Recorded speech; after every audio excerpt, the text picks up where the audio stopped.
जिनका प्रश्न आया है वो कहते हैं कि उनके पति या पत्नी, अब मैं ये नहीं बोलूँगा पति या पत्नी है, जो भी है वो नार्सिसिस्टिक है, उनके साथ रहना लगभग नामुमकिन हो गया है, पर छोड़ना भी ऑप्शन नहीं है, तो मैं कैसे एडजस्ट करूं। अब एक तो ज़रूरी नहीं है कि नार्सिसिस्टिक कह रहे हैं और वो हो, पर मैं आपको मोटा मोटा समझा देता हूं कि क्या परेशानी आ रही होगी। वो इंसान इनको ज़रा सी भी वैल्यू नहीं देता, अपने आप को सर्वोपरि भगवान समझता है, उसकी ज़रूरतें हैं, इनकी ज़रूरतें कुछ नहीं है। अगर ये रो रहे हैं तो रोते रहे, भाड़ में जाए, उसको कोई फ़र्क नहीं पड़ेगा, वो अपनी लाइफ में बिजी हो जाएगा। उसके पास कोई जवाब नहीं होगा तो साइलेंट ट्रीटमेंट दे देगा, नाराज़ हो जाएगा साइलेंट ट्रीटमेंट दे देगा, बात ही नहीं करेगा, उसकी बला से जिए मरे जो कुछ भी हो। ऐसे लोग दूसरे को हमेशा इन्फीरियर, हमेशा नीचा समझते हैं कि लोगों को मेरी ज़रूरत है, मुझे किसी की ज़रूरत नहीं है। ऐसे लोग दूसरे की भावनाओं को समझते नहीं हैं, सिर्फ खुद को समझते हैं, खुद को जानते हैं, खुद के लिए जीते हैं। ना तो उनको ना बर्दाश्त, ना रिजेक्शन बर्दाश्त, कोई भी उनका ओपिनियन है, उनकी सोच है, दूसरा काट ही नहीं सकता, वो बिल्कुल बर्दाश्त नहीं होगा। ये गुण थोड़े थोड़े सब में पाए जाते हैं, पर इनकी एक्सट्रीमिटीज़ और साथ में होना वो एक ऐसे इंसान को बनाता है, और ऐसे इंसान बहुत होते हैं, और उनकी वजह से जो उनके साथ रहते हैं उनका जीना हराम हो जाता है, मौत से भी बदतर जीवन वो जीते हैं। तो अगर आपको ऐसे इंसान के साथ रहना ही है, ये आपकी कंडीशन है, आपका प्रश्न है, इसलिए उस हिसाब से जवाब दूंगा, वरना मैं ये कहता है इस रिलेशनशिप को, इस रिश्ते को इवेल्युएट कर लो, बजाय घुट घुट कर मौत से बदतर जिंदगी जीने के अलग रहना बेहतर है। पर आप कह रहे हो कि साथ ही जीना है, तो मेरी बात ध्यान से सुनना। तपते लोहे पर अगर आप हाथ लगाओगे तो हाथ जलेगा ही, तो अगर हाथ लगाना ही है तो उसके ठंडे होने का इंतजार करना जरूरी है, ये सब जानते हैं। पर एसिड के ठंडे होने से क्या हो जाएगा? एसिड है, जब भी हाथ डालोगे हाथ जलेगा ही, तो हाथ डालना ही नहीं है, छूना ही नहीं है। तो अगर आपको ऐसे इंसान के साथ भी रहना है तो ये उम्मीद करना छोड़ दो कि हम कभी प्रेम से रहेंगे, साथ में मिलजुल कर रहेंगे। आप लोगों को को एग्जिस्ट करना है, एक वो अपना जीवन जिए, एक आप अपना जीवन जियो, साथ रह रहे हो, सहूलियतों की वजह से कम से कम मतलब रख रहे हो, कम से कम बात, कम से कम इंटरफेरेंस, कम से कम रिश्ता, फ्रीक्वेंसी मिनिमम पे लानी है। तो एक तो आपको उनसे मानसिक डिस्टेंस बनाना होगा, मेंटल डिस्टेंस बनाना होगा, इमोशनली बहुत ज़्यादा अटैच नहीं होना हो तो उसको निकालना है।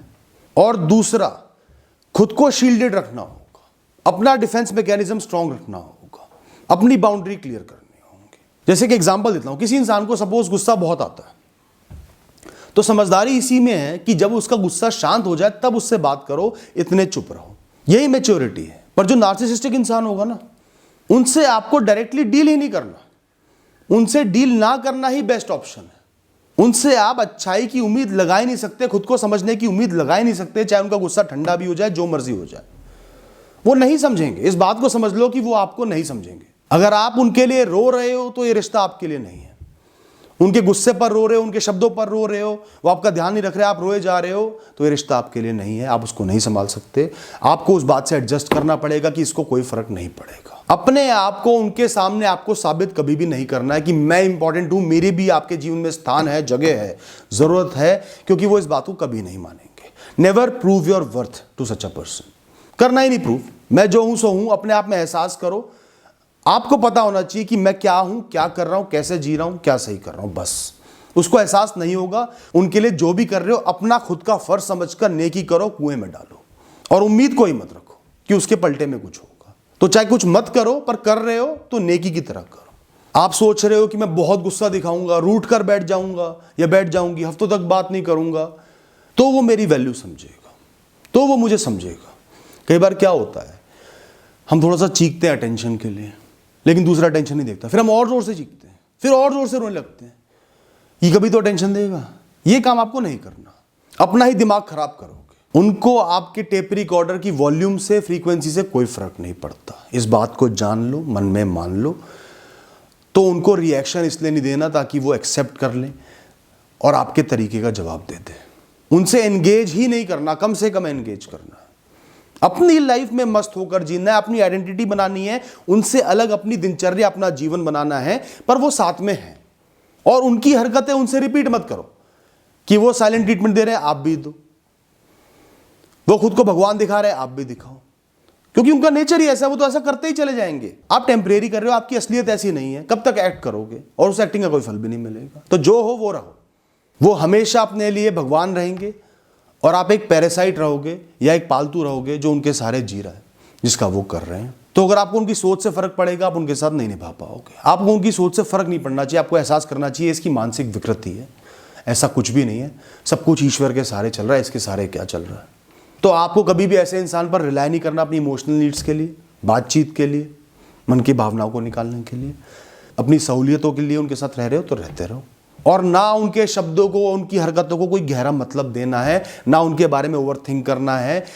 ये इंसान पागल है, मानसिक रूप से विकृत है, ऐसी हरकतें करेगा, इस बात को मान लो, बचकाना है और अपनी लाइफ में जीते रहो, बिजी रहो। कितना ही कुछ कर लो, सोच के चलना, क्रिटिसिज्म ही मिलेगा, कमियां ही निकाली जाएंगी, उस चीज को कम ही दिखाया जाएगा। लेकिन दोस्तों, आपको अपनी बाउंड्रीज क्लियर रखनी है। जो चीजें आपको बर्दाश्त नहीं, आपके साथ कोई भी नहीं कर सकता, वो क्लियर करनी है, चाहे उनका अंजाम कुछ भी हो। इतनी बाउंड्री बनाकर तो जीना पड़ेगा, वरना जी नहीं पाओगे। आपका वैल्यू सिस्टम क्या है, आपके लिए सही गलत क्या है, क्या काम आप बिल्कुल भी नहीं करोगे, चाहे वो कुछ भी कर ले, रिश्ता तोड़ दे, क्या काम कर सकते हो। गाली किसी कीमत पर मैं नहीं सुनूंगा, मारपीट नहीं चलेगी, कोई भद्दा अभद्र काम नहीं होगा, मेरे काम करने की लिमिट है, इतना ही काम कर सकता हूं या कर सकती हूं। अपनी बाउंड्री सेट कर लो, उसमें कोई समझाना, कोई कन्विंसिंग, कोई रूल्स, कोई रेगुलेशन नहीं चलेगा। वो बाउंड्री क्रॉस वो इंसान नहीं कर सकता, उसको ये बात पता होनी चाहिए, एग्जाम्पल्स के द्वारा, आपके मजबूत रहने के द्वारा, क्लियर करने के द्वारा। वो कितना ही इमोशनली आपको मैनिपुलेट करें कि मैं तो जान दे दूंगा, मैं चले जाऊंगा, मैं ये कर लूंगा, वो बाउंड्री क्रॉस मत करने देना, वरना बार बार क्रॉस होगी, कोई बाउंड्री नहीं रह जाएगी, आपकी कोई इज्जत ही नहीं रह जाएगी। और अगर आप उनको अपने हिसाब से थोड़ा सा चलाना चाहते हो, अपनी लाइफ को आसान बनाना चाहते हो, तो उनको मैनिपुलेट करो, समझो कि इसकी बेवकूफ़ी क्या है, इमेच्योरिटी क्या है। ये अपनी तारीफ चाहता है, खुद को बड़ा दिखाना चाहता है, खुद को बड़ा बताना चाहता है, झूठी तारीफें कर दो, मक्खन लगा दो। आपका क्या जा रहा है, अपना काम निकलवाने के लिए उसको बड़ा दिखा दो, खुद को छोटा दिखा दो, मैं तो तुम पर निर्भर हूं, तुम्हारे सहारे ही तो जीवन चल रहा है, पूरी दुनिया तुम्हारे सहारे चल रही है, कर दो तारीफें। उनको तो वो किक चाहिए सुपीरियॉरिटी की, वो नशा चाहिए, ये नशा करवाओ और अपने थोड़े थोड़े काम निकलवा लो, और खुद इमोशनली दूर रहो, उन पर डिपेंडेंट मत रहो। पर दोस्तों, इस बात का ध्यान रखना, ये सिर्फ एक्सट्रीम केसेस की बात बता रहा हूं। हर इंसान में थोड़े थोड़े ऐसे अवगुण होते हैं, परफेक्ट कोई नहीं होता, सब थोड़े मतलबी होते हैं, सब तारीफ चाहते हैं, सब में ईगो होती है, सब कई बार चुप हो जाते हैं। ये उनके लिए जो है ही ऐसे, और जो भुगत रहे हैं वही समझ पाएंगे कि कई लोग होते ही ऐसे हैं, ये उनके लिए।